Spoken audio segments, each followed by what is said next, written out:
Guys, look at me. Yeah? Let me talk to Zimbabweans. Tanzania ni kwanza tu kwenye hiki kikao go today. Kwenye hiki kikao Tanzania mwe wasikilizaji. I need to talk with the Zimbabweans. How can you go out what Tanzania, let me start explaining in English, then I'll explain in Swahili. How are you guys going in a concert? Yeah? Or in a club or in any function, then that function ends at 3. 3. You understand? Guys, Bozi, let me tell you why. Wait to explain in Swahili. Waswahili wanielewe. Jamani, klabu zao, music event zao zinaisha saa 9 usiku. Sasa naruhusiwa kujibu. Subiri kwanza. Jamani, saa 9 usiku. Jamani, mimi najibu. Let me answer you. So in Zimbabwe,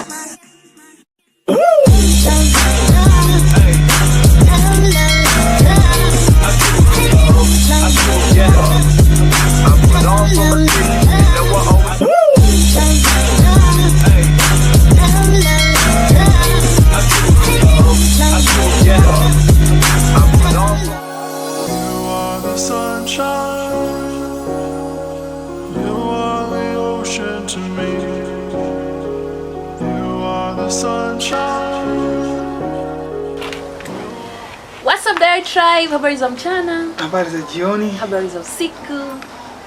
Maskera say. Mamka say. Yo, anachanganya guys. Nini tena? Wewe tena. Na kuchanganya nini? Yo, hatari. This was the discussion that I wanted to discuss with him. Akaona nikimbia. This is the special discussion. Me and you. Serious discussion. By the way, if you're new here, I'm Tanzanian, he's Zimbabwean, but we are the Swahili couple.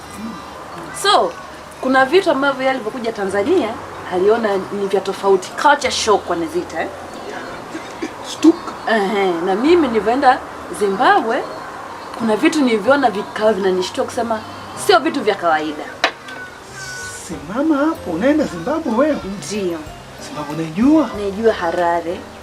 Naijua Sanimbele. Naijua Borodale.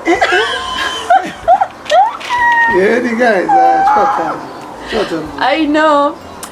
Mbare najua wewe? Yes, I know Mbare. But hajanipeleka Mbare. He didn't take me to Mbare. No, I can walk. Sijampeleka Mbare sababu ndi Mbale. Kure. So, what were your culture shocks when you came to Tanzania for the first time? Mama. Yes, baby. Number 1. When nature calls. Duty calls. Semeji. Ni msemaji. Ni shemeji. Shemeji, tell us. Shemeji. What's the meaning of shemeji? Maybe other people they might not understand shemeji. What's the meaning of shemeji? Mkwasha. Okay. Ni mkwasha. Ni mkwasha wa Tanzania. Shemeji ya Tanzania. Ndini murora. Yes, so murora mskari. Wifi. Hivyo. Lakini maybe taratibu, of course, languages are different. Yes. You've spoken about this, Swahili and Shona, they are very different. No, listen, they are not. Listen, they are very different, but they are very similar. Yes, I think that's the biggest culture shock. Hiyo ndo culture shock kubwa. Sababu ukisikia Swahili au Shona, unasikia something. Kama unaelewa? Yeah, but unasema sasa wana mix vitu wanasemaje? It's true. Hata mimi nilifika Zimbabwe. Nasikia Shona, lakini kuna vitu akiongea naelewa. Kama wewe unapenda kuona maprogram za Shona, unavistosha. Sasa I can relate kidogo. Si unaelewa? Sasa mfano nini? Tell me one thing. Nguruve kwa Kiswahili ni nguruwe. In Shona, mombe. In Swahili is ng'ombe. Why you want to talk about Shona when I'm here? Why you won't let me say the words properly? Because he doesn't want to say it. See, I think vitu vya kwanza, when you want to hear that there is a language similarity, when you are talking, kuna kama yangu, you know, those things. Yangu in Swahili is yangu. You understand what I'm trying to say? Yedu. Yetu. You understand? Those things. Tunafika kusema yako. Yako. You understand? Then kwedu. Kwetu. You understand? Kwao. You understand? But I think the part ambao inakuwa different is when they mix. Yeah, but when they speak a sentence. Yeah, so for me it was what was hard was just trying to relate to the words. These words are very normal. Iwe. Wewe. You understand? So yeah. So there we agreeing. Yeah. That was the culture shock. So I think language for me was just a cultural shock, just to get to see how people can relate in a language. And I'm just listening. I'm like, okay, that was very interesting. From there, definitely for you, what was your culture shock? Was it language too? Yeah, it was language too. That's why I can relate. And I had many things to say. Twende kwa issue ya ukiona watu, did you feel like if you are in Zimbabwe, was there a feeling? Yeah, maybe for me, the infrastructure was a shock. Maybe not from a cultural perspective, but majengo. Majengo. And yeah, nina. Unajua that the what? The neighborhood. The neighborhood. Yeah. You call it what? Same. Come on. But sisi tuna maduka. Matacho. Matacho. So the thing about neighborhoods in Tanzania, you're shocked. Like you think you know a place until you go behind. Ukena nyuma ndio unajua same. Like I wouldn't know what was behind. Like if I'm passing through Goba, I'm just going like okay. Because naona maduka. Then nasema mimi najua Goba. Bwana hujui Goba. Wewe ingia ndani. Njia ine. Ndio maajabu. No, si maajabu lakini ndio unaona kuna sehemu ambazo hujafika. Na kitu mimi napenda is like in Tanzania the most beautiful thing is that tajiri yuko hapa. Yeah. Maskini yuko hapa. Tunaishi wasezia kati hapo. You know what I mean? So you can see a beautiful house, expensive top house. Then next door you just see a normal house. You know? So watu wanajenga, they don't mind. So that for me, that cohesion of people being together, ninapenda sana. Even ikiwa issue ya kusema unataka kufanya biashara. Watu wako sehemu moja wana mchanganyo, you know. But in Zim, matajiri yako huko. Unajua kabisa sema Borodale. Yeah, ukifika huko. Ukisema okay. That northern side. Mimi ni mtoto wa Borodale. Unajua kabisa okay. Huyu mtu anakupima mfuko wako. Ukisema mimi mtoto wa Mbare anajua mtoka. While in Tanzania mtu akwambia natoka Goba, you cannot judge. Hauwezi ukajua kama huyu ni tajiri au huyu ni maskini. So you find that the tajiris are there. Like hapa tajiri amekuja anachukua mzigo wake. Okay. Bye bye. See you. So I think for me that has been like you can see a beautiful in Dar you can find a hotel anywhere. It doesn't matter. A beautiful hotel if you find it. Iko whether Manzese, whether malaba mawili, whether uko Buza, uko kwa Mparange. I mean, it's just mixed. Yeah. Like that. So mimi napenda hivyo. Sababu inaonyesha the social part of life, people just mix in this. So hiyo naweka 10 kwa juu ya 10. Yeah, so You? yeah, I can relate with that. Lakini kingine, greetings. Asa wanacheka.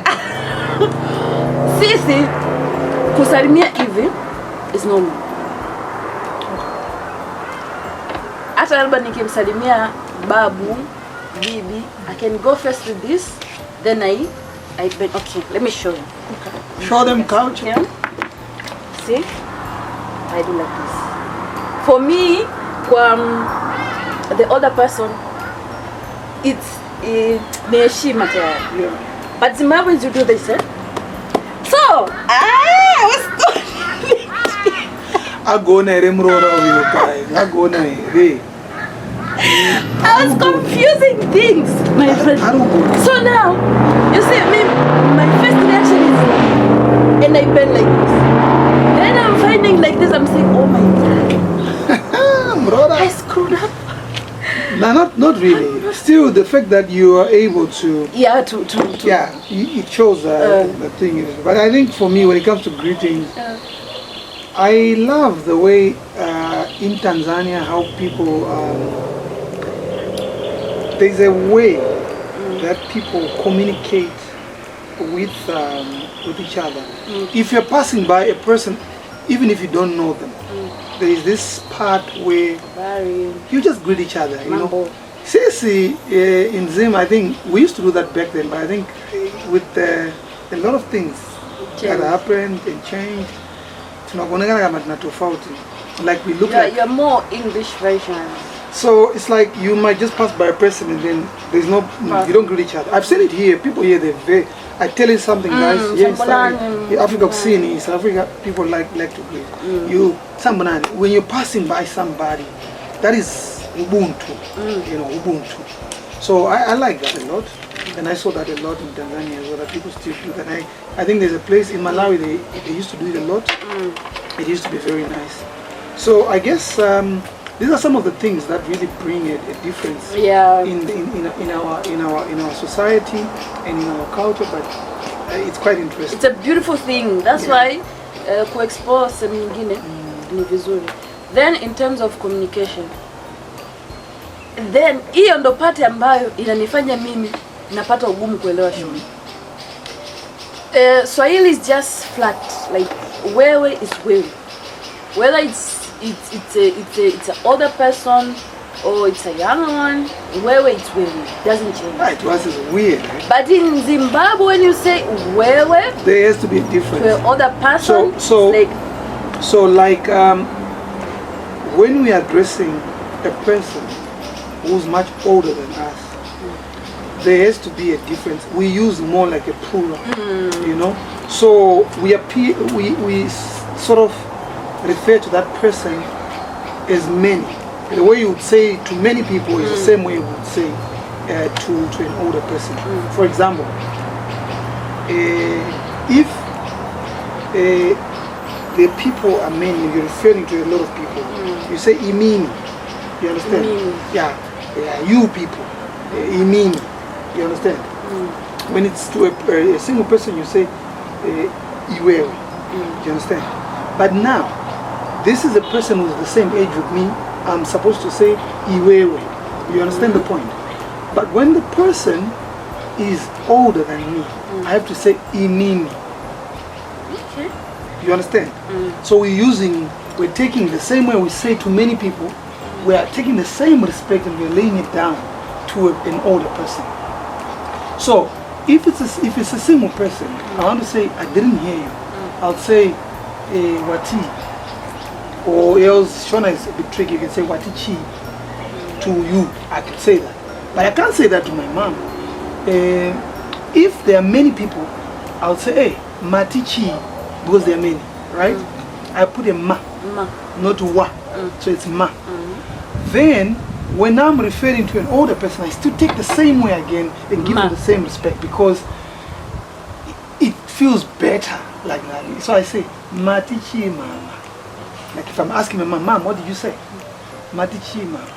see is the same. But now, Mama but also I have to be. I can tell Kiana sijakusikia. I can tell. So you can't. A person older say sijakusikia kwa mtu. So me, when I'm speaking Swahili, I am very cautious. I'm very cautious. When I get to that part, I'm like, hey, where Baba? Where Baba? In Zimbabwe, it's like I'm saying Iwewe Baba. I ask any Shona, hey, how can you say Iwewe Baba? What are you saying? And even to God, we can say Iwewe Mwari. I can't say that. We say Iwewe Mungu. No. We have to say Imimi Mwari. Imimi, because now we take the plural again. If people are many, we say Imimi. You are making me feel like I'm... Yeah. Every time I feel like it's a hit, like, hey, this is God. Maybe for me, I'm also different because I look at God differently. When I'm writing God, you put I don't put one capital, I put all. In Swahili it's normal, just the first M is M. I can't. Then I can't. For God, I have a special way I write God. If I'm writing God or Lord or Jesus, Swahili is just... For me, individually, I put capital all throughout because there is no other name that is greater than that. So I want to differentiate. I don't want to give the same weight to it because the people that created language, how we write it, they create in their own way. But the way that I appreciate my God, I feel like I don't have to write the name of God in the same way that I write my name. Then it means that I'm also aligning myself to be the same, you know. Oh, God is a bigger God, so there has to be a difference. Yeah. So for you, another thing. I think food is everything. Maybe before I go to food, maybe dressing. Dressing is quite interesting. But before I go to dressing, I just want to address if you are in there, guys, and you're Shona or you're from Zim. The first thing that is a cultural shock is the way that they carry babies. You know. I mean, like, yeah. I was shocked. Like, what is going on here? So you guys, you crisscross like this. So you tie here. You know. Tanzanian women, you know what I'm talking about. Yes. So for Zimbabwean women, you see, they... we don't tie the baby, we wrap the baby, and then, you know, they tie the baby here. But you guys, we crisscross. You crisscross. So I'm sure, when you were in Zim, yeah, people were looking at me like... looking at you like, hey, Anakitenge, Napia, I'm doing like this. And in Zim, it's very rare to see Zambia,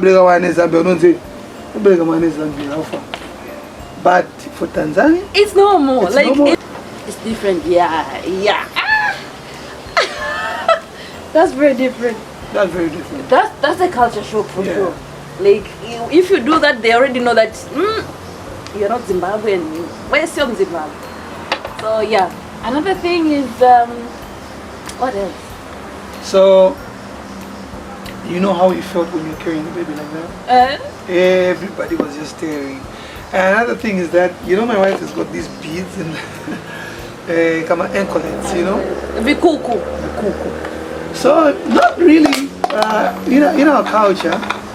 But I saw people wearing that. No. They are very, those things, I don't know, guys, what do you think about anklets? It's like fashion, it's not culture. But you like it. For me, I'm the one who bought those ones. I love it.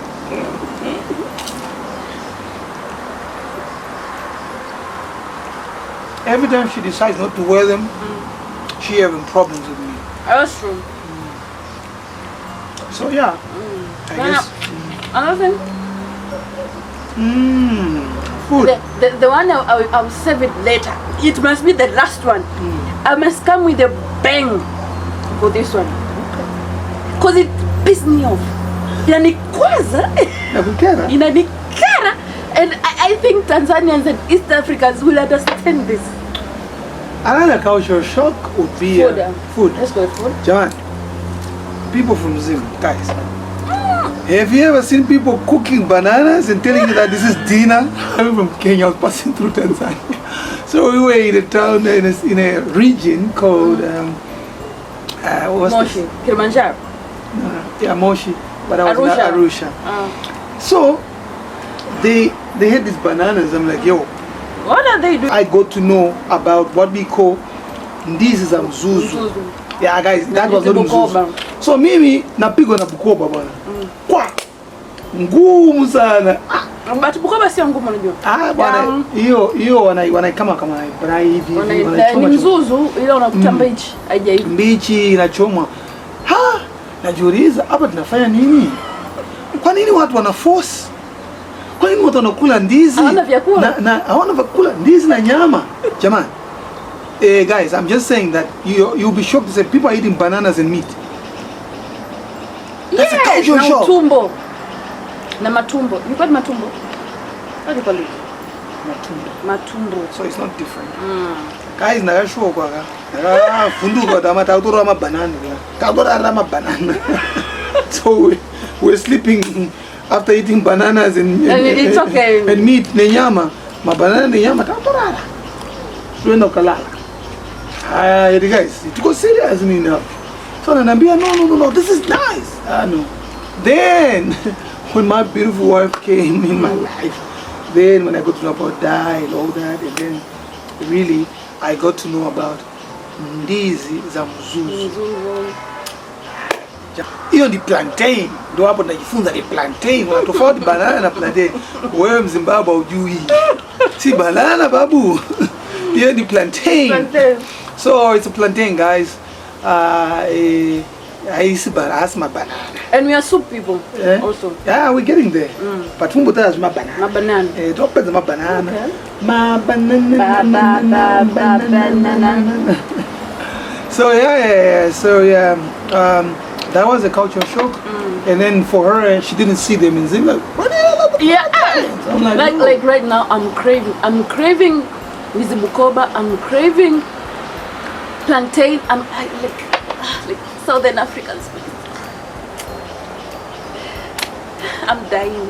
Please, can anyone send me plantain and this Bukoba? Nipo me and this Bukoba na plantain. Mtaniua.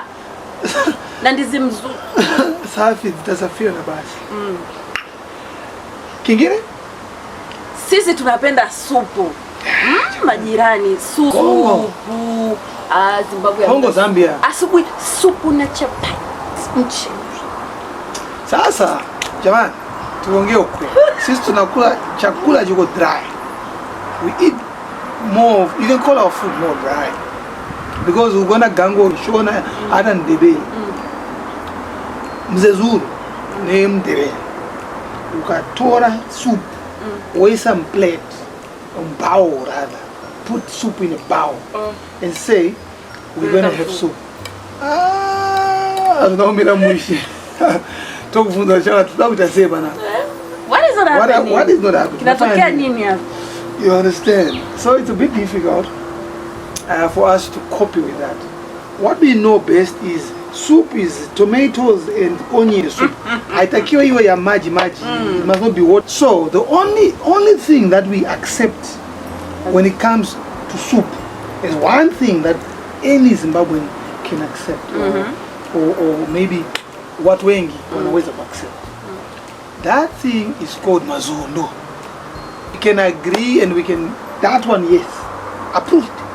So as long as that soup is got makongoro inside or it's got mazondo, then you see me, they love the soup. It's the best. Anything else is not defined as soup. That's it. Sometimes you can get you might get soup from Maguru. You know Maguru? No. Yeah, you might, but it's really not it. Then the other time is okra. So they make it more yeah, kwenye bamia. But me, I don't. Bamia watu wanatofautiana, wengine hawapendi bamia zinazovutika sana. Me, I like fried. I think another thing, guys, their breakfast, chai asubuhi. You have a special place with chingwa. Mkate. You guys can eat mkate. They can eat bread. Right, let me tell you something, guys. Well, in Tanzania, the first thing they can wake up, they say chapati. I mean it in English. We can say chapati in English is what? Is okay. Chapati. Sweet potatoes. Sweet potatoes. You can think cassava. of cassava. You can think of those like we are not bread people. Now Zim. Like when you go for bread, is like everything else is not there. Yeah, I used to tell her that I don't like Tanzanian bread. Like sipendi. Kwa nini inakasirika kuharibika? Unaharibika mapema. Yeah, ukinunua leo kesho inasikika. But that shows how fresh it is. No. We we are bread people. Tu watu wa mkate ndio kweli. Mimi vitu napenda Tanzania nakwambia kweli. I have always told you that Tanzania muda akiniuliza Tanzania ina chakula mzuri. Variety of food. Maybe for me one of the very I've been to Africa, across Africa, almost many countries, west, east, north. Tanzanian food is my favorite. She knows what I like the most. Well, I can tell you too. But when it comes to bread, sisi watu wa mkate. Na Dr. Chingwa, Miss Chingwa, kuna Headmaster Chingwa. So bread, Dr. we call it Chingwa, Mr. Chingwa, Mrs. Chingwa. There's Lobels. There's Beckersine. There's there's variety of. We used to have London like bakery. These are bread people. Yeah. So in the morning, when I grew up having, like, we buy maybe 4 or 5 loaves a day or 6 a day. It's normal in a Zimbabwean setup. That's normal. We have tea in the morning, tea in the afternoon, and tea in the evening. She knows Bibi cannot go to sleep without having a tea. No. After sadza, after having ugali. Tea and chingo. Yeah. So the Zimbabweans, they never stop. But also there, in terms of food, these guys are fast food people. I'm sorry. Tanzanians, we are not fast food people. Like, are you serious? Really? It's not our culture. Yo, guys. Like, wa Tanzania, hatuna utamaduni wa kula KFC, McDonald's, Steers, Mary Brown. Like, it's a luxury. Eating in KFC in Tanzania, it's a luxury. Really? I feel like eating in Mary Brown, it's a luxury. Eating in McDonald's, it's a luxury. For Zim, I think. For Zim, it's like yo. What on a plane then? Every time you go for these things, unakuta afternoon, evening, yeah, people are there. It's packed. It's packed. Like they can eat. Like Tanzanians, you're not. They think Mamantirie, the local food. I love the local food though. It really like it's not in our culture. Tunakwambia wewe tajiri, wewe akushua. You are what you call it? You are what? Mene, what do you mean? You are kakeda. You are rich. Rich bands. You are rich. If someone is listening to me, against in Zimbabwe. What do you call this? No. In Zimbabwe. Let's see if she learned. Makulayo. Oh yeah. Makulayo. This. I'm a good learner. So in terms of food, I think those things they are there. Another part. Okay. Umesema clothes. We I don't know why love Tanzanians love to say clothes. I like Zambians love to say clothes. Tanzanians love to say clothes. We like to call them clothes.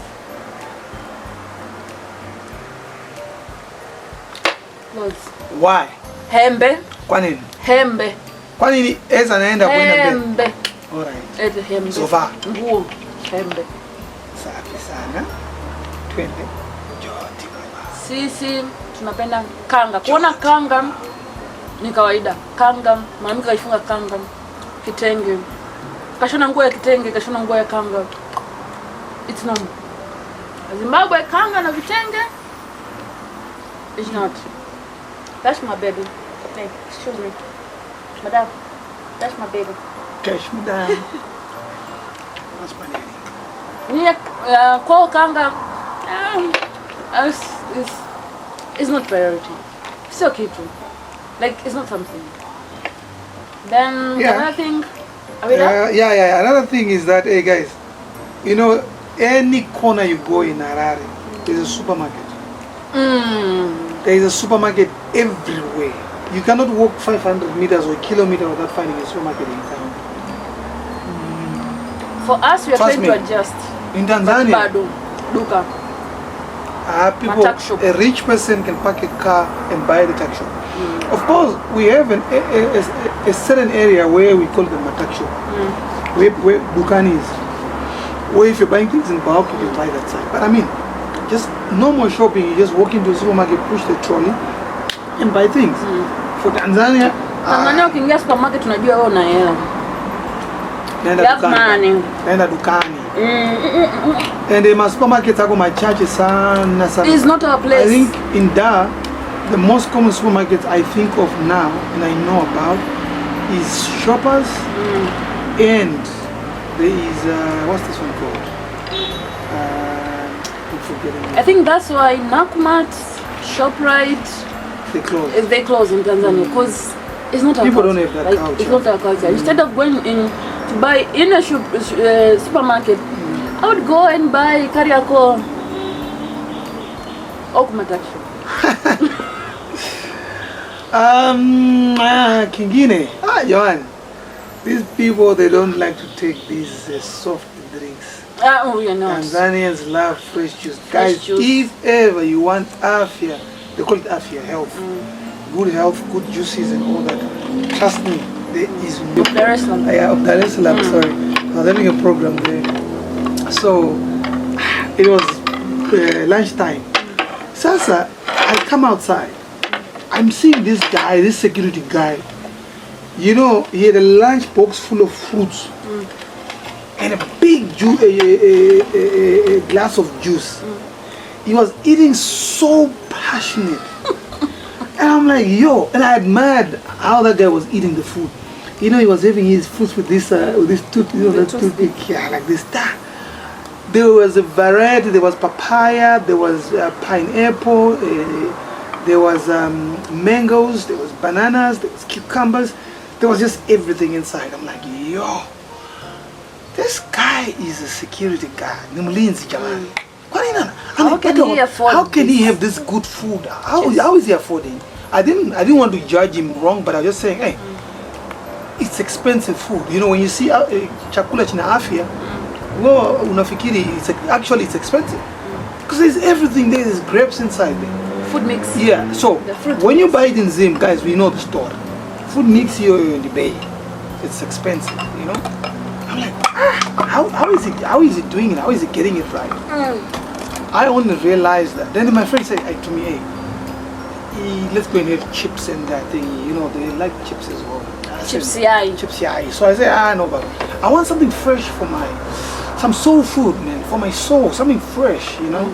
So I said I would have wanted to have that, but this guy may be a point for me. I said, no. I said, hey, bro, I don't think I can afford it. I don't have a budget for that. That must be pricey. So no, come and show you. Zinaanza buku yellow. Buku in Zim is like 50 cents. Yeah, but even less. $1 is 2,000 and something. Yeah, so it's like 40 cents. 40 cents. So it's like you're looking at about $1 for 3. A lunch box, you know, with fruits. $1 for 3.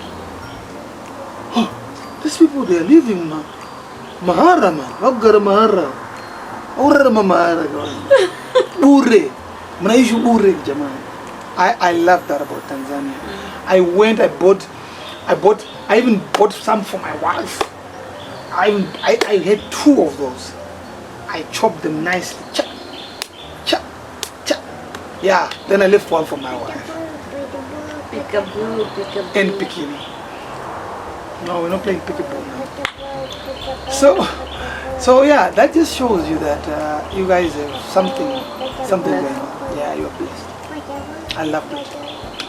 And from that day, I realized that my wife likes to make me juice, fresh juice, like they can drink sparkle, like Fanta, like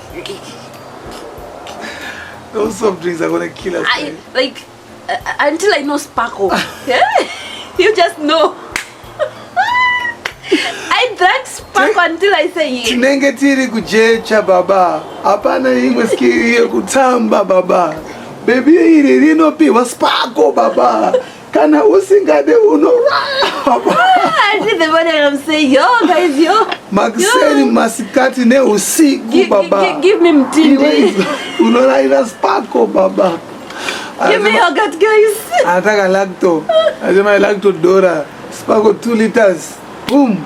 2 liters Sparkle $1. Yo utanzi tipe lacto. Luxury. Very luxury. Pajecha takaenda. But also there, but us we like milk, like fresh milk, like we want. Asana mbona ya vangu. Sisi tunataka maziwa. Wanataka maziwa yenye maji ya maziwa. Wakati you cannot say you're making tea, guys. In Tanzania you're making tea. They want to boil the milk. The milk is hot. So you put the milk, you fill up the cup with the milk. Yes. And then you put your tea bag or your coffee or your Milo, whatever. But the milk must be full. Right, in Zimbabwe we don't do that. So we take a kettle, we put water. When we put water in there, the water is plenty. Then now when the water in a chemuka, when it becomes hot, we take steri or the packet of 500 milk, chimombe. Then we put the milk. Serevita ipepa hapo. Mbisi yakada. Toisa mkaka. Tozanganza nemvura. We take the milk, we mix with the water. Tunachukua maji yanachemuka, tunaweka maziwa. That's how we do it. Every time I saw my wife putting the water, I'm like, does she think I'm working for a company that makes milk? Maybe tine mombe panza hapa irungo kamwa jamani. Maybe na mombe nje hapa. Tunaenda katoa mkaka. Hey boy. Naumia. Unalia. Mkaka unatakiwa kae, maziwa anataka akae wiki mzima. 2 liters inakaa siku 3 siku 2. Kama tunafanyia kazi maziwa nini? Tukushandira mkaka bwana ndio stera ranita ndio skira wana. Barufara mkaka. Pakaipa. Bawan. Mtemi I put niweke maziwa mimi yako hapa. Alafu maji yako sina killing. But mambo wala chini wani. If you guys observe. But inasanda pesa. No, but Kiana wanted to. No, but this is just plain. She's not a. No, Kiana wanted to drink this to put me for me to put her in this thing. No. So that I finished. Wemaliza. Okay, there's maputi, popcorn, but mind tofauti I think. I like maputi. Ijo chibaba. Then maputa atambwe nao zo maaga zero anyway they do. Then things. The drink, the common drink. I don't know about this part. The other one, like the maize porridge. Maize porridge. You drink. Maeu. Yeah. Batana tutakaenda. We don't have maeu. We used to have something called yebo. That's the closest thing I can relate with. When you guys bring your pineapple juices and all that, no guys maeu baba. Yeah, maeu ma one. Kana pikinando zote ya mawa. So they're nice, they are quite good and yeah, pretty much. Utaonyesha kwenye screen maeu. Yeah. Umemaliza? Nikupige na moja ya kichwa. I should smack you with the. Yeah, but I like Tanzanian rice. I think it's the best in the world. Yeah, rice. I think it's the best in the world. I don't know, maybe I've not traveled the world enough, but I think I've done. Our rice is the best. Jamani, when they are cooking the rice, Wali. if you're far from there, you can smell the rice. You can smell the aroma. Okay. Napenda. I think also Tanzanians we are spices people. Yeah, napenda viungo. Biryani. You like pilau, pilipili. Yes. I think Tanzania is got an Indian version of. Wait. Guys. Guys, in Pilipili, imagine I went to order in a fast food, like you are going KFC, you are going Cuckoo's, you are going Mary Brown, then you say, can I have a Pilipili version of this food? Smile. I couldn't get. Smile. Sijapata chakula cha pilipili. But here Africa is seen as partner. Yes. In South Africa, you Zimbabwe, they're not chili people. No, we're not. Definitely we're not. But when it comes to salt, we put salt in our food, guys. We don't play. There we don't play. So this one started to disturb us. It's off. The bang bang. Tukipata nyingine tutakuja kuelezea. Bang bang. Guys, look at me. Yeah? Let me talk to Zimbabweans. Tanzania ni kwanza kwenye hiki kikao today. Kwenye hiki kikao Tanzania mwe wasikilizaji. I need to talk with the Zimbabweans. How can you go out? What Tanzania? Let me start explaining in English, then I'll explain in Swahili. How are you guys going in a concert? Yeah? Or in a club? Or in any function? Then that function ends at 3. 3. You understand? Guys, Bozi, let me tell you why. Wait, I explain in Swahili. Waswahili wanielewe. Jamani, club zao, music event zao zinaisha 9 usiku. Sasa naruhusiwa kujibu. Subiri kwanza. Jamani, saa 9 usiku. Jamani, mimi najibu. Let me answer you guys. So in Zimbabwe, when we have a function, whether you're going out, whatever, 3 o'clock, 4 o'clock, nobody has got time after that. You know why? What I realized, me, from my own point of view, imagine unaenda kidimbwi. Muziki unazima saa 9. Subiri kwanza. Watu wanna promote, people go to have fun. After having fun, you have danced, you're tired. How can you be tired at 3? Subiri kwanza. Saa 9 umechoka. Subiri kwanza.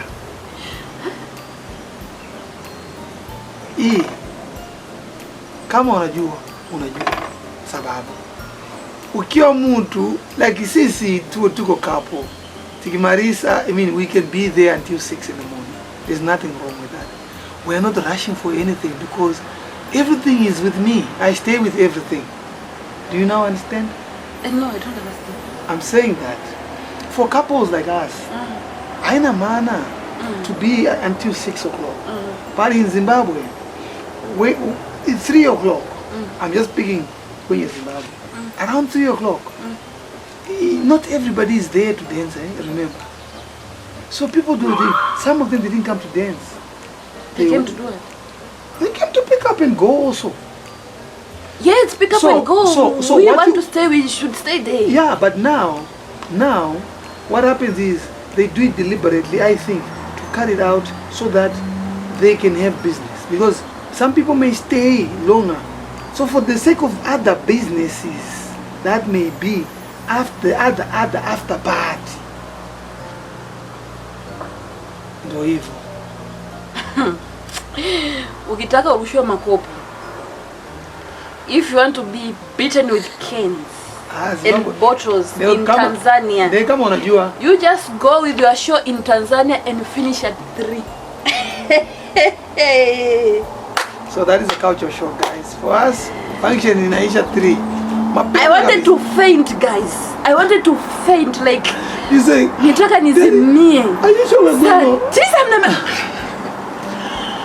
I'm sorry, it's better I stay. Because New Year's Eve. Yeah. New Year's Eve, and then they switch off everything. Like New Year, like imagine I couldn't even. We're just saying we're just getting started. I could even not attend the show of Enzo Ishan because it was early. Enzo, you only watch Enzo? Yes, because Enzo I can relate with Singeli. Which song? What's your favorite song? Uripi. Unani. Mawani. Mundu wako watu bibirako rarorwa. I went to listen Enzo because Enzo is giving me the feeling of Singeli. Singeli is like, so Enzo, my boy, my homeboy. Yeah, Enzo music, you can relate in. So they say that music. you must sing in Swahili now. Yeah. Because your type of music, bruh, they are waiting for you. Bye. So I was, but I'm glad we attend Nyasha David. Yeah. Blink 4. Freeman. Yeah. Freeman. Then. Killer T. No, Chibaba. Chigunduru Chombi. Superstar. Moto. Fire. It's called. Then Chill Master. Yeah, Chill Master. So okay, I was happy, but my favorite. She's never taken me to any concert. I've never watched. We go. Any artist in Tanzania perform. My guys. Nilimpeleka Kidimbwi. Guys, I took him to Kidimbwi. But it was not the time of shows. Actually, we are seeing those. Mimi nakwambia artist mkubwa Diamond. I know Diamond was crazy. Mario. Kwa nini unanikimbiza bwana? Malize. Manikera. How can you finish at 3? Mimi my favorite Tanzanian artist. Zuchu. I'm sorry, I love Zuchu.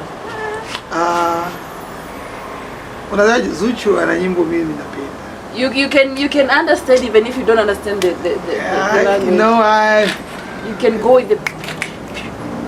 Nalinga is my favorite song. I used to love Sukari was my first favorite song, but probably the best song of all time from Zuchu. Nalinga. Yeah, it's meaningful. It's a meaningful song. I love it, and I love it. Then I was a big fan of Mbosso. Yeah, Mbosso Kanite. I have, you know, soft spot. Not soft spot, but I have this when he sings. Now he knows that the vocals they're just interesting. But then I must say, one artist who's very interesting also is Mario. Mario is so talented that every song that he produces is a hit. And I want to see him live. I want him to do more when it comes to live performance. But he's my favorite artist. Mario. Top. Diamond is a star. Forced to reckon with. Simba ni Simba. Shigiki. Ali Kiba, top artist. That was more slow. No, I like with Ali Kiba. Ali Kiba produces Anama hits like untouchable. Then Banaba is probably one of the most talented, best vocals. I like Vanessa. Yeah. I followed music. Yeah. Then I like Nandi. Nandi is a shy artist. It's like a chill master. Yeah, Anataka. She's very talented. Yeah, Anataka. You know. Then young Lunya when it comes to hip hop. Buzi. Chibaba is a god.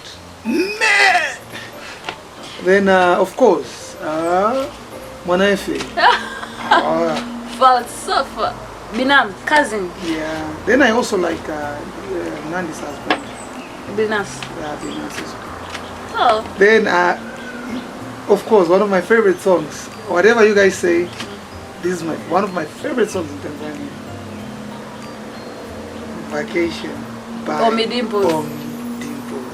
Acha nyimbo hii. Baby vacation. It has a lot of memories and it still speaks to us every now and then. Yeah. So guys, the little one is asleep. I guess this is the time that we have to love you and leave you. If you want us to do more about these videos, language, Swahili, Shona, and culture difference and thing like this, tell us in the comment section there. We give you more. You enjoy vacations and you enjoy talks. Kwa Zimbabwe, ukitaka kumsalimia if you want to greet somebody in Swahili, just the basic way, unasema? If it's your age mate, mambo. Yeah. Poa. And then they respond. Poa. If it's an older person, Shikamoo. and they respond. Marhaba. Right. In Shona. If it's just general, like general, So for Tanzania, it's just habari. Shona is a very slangish. So you definitely have to say Dave. And Dave. Yeah. Really say, you know. So the Morning. response will be Bobo. Bobo. Yeah, Bobo. Morning, mamka say. Yeah. Then for older people, you don't say Dave, you say, yeah, you have to greet. Murisei. Murisei. You understand? That's no fara. So, I guess that's about it. yeah, so that's it for today. You can Hope you like it. Song. Hope you enjoy the culture shots. So, see ya. We are still here for 48 hours. Now it's like 42 hours. Yeah. See ya. Bye-bye. Thank you, babes. It's been good.